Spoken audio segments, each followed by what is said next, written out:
Sveiki. Šiandien aš ir mano gerieji, puikieji Čarlio angelai pristatome klausimų atsakymų ciklą.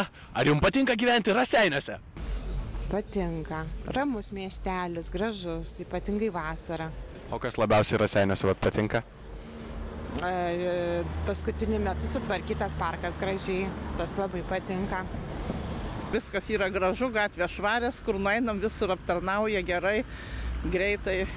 Vietoj. Visur pasisekimas labai geras.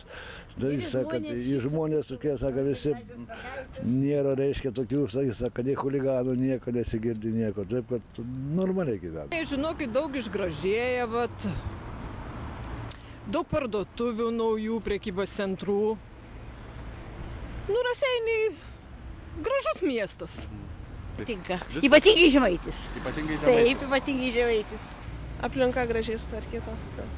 Patinka, nes mano gimimo vieta čia. Ir kas labiausiai patinka?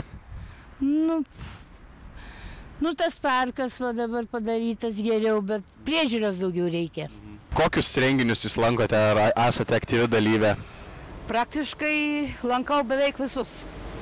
Ir kokie labiausiai patinka, kokie jums labiausiai prie širdies? Iš tikrųjų, išskirtinis toks mūsų rajono renginys yra Liepos mėnesį Molovėnuose.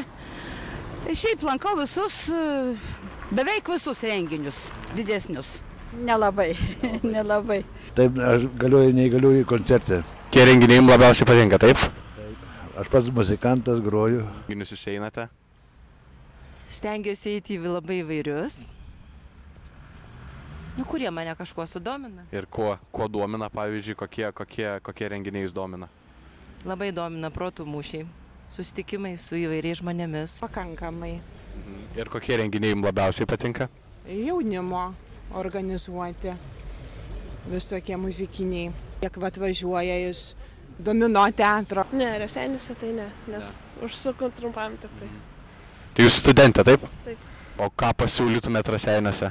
Tai kad atvažiuotų kokie kolektyvai stambesni, daleiskim, estradiniai, kad tai būtų linksmiau kažkaip. Sakyčiau, gal kino salės trūksta jaunimui, vakaroti nėra kur. Kaip sakant, ir pabūti norisi kažkur išeiti jaunimui. Tai neužtenka gal vien erdvės kažkokios susirinkimo, gal reikėtų ir kažkur į kiną nueiti. Tai gal reikėtų Raseiniuose kino teatro.